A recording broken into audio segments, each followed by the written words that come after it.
you might have seen how we used Bandsaw EX in earlier previews. So we'll take this one, cut and paste to only make Bandsaw EX affect this band here, and we'll run that. Absolute will override this percentage, so this will not count when I type in 20 millimeter here. So okay, so let's make that 40.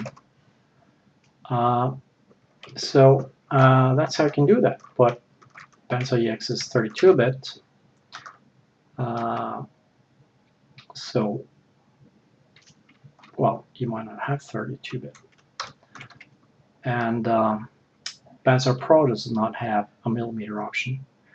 So how are we going to go about this? Well, let's try to cheat it. Let's take this one, and we'll use chamfer with 20 millimeter offset. You can see that works, but it splits it in the middle, so that's not quite what you want. So let's undo, and what we're going to do is we're going to do something not too dissimilar.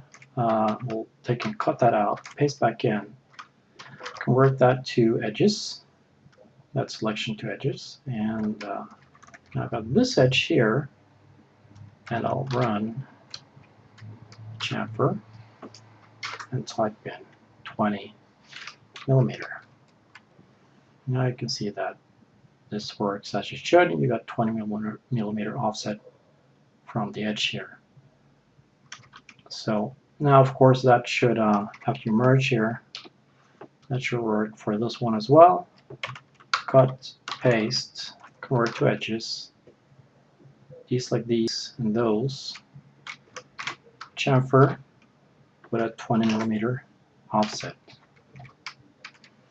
and it works. So that's how you can cheat it until LightWave Bandsaw gets millimeter offset. So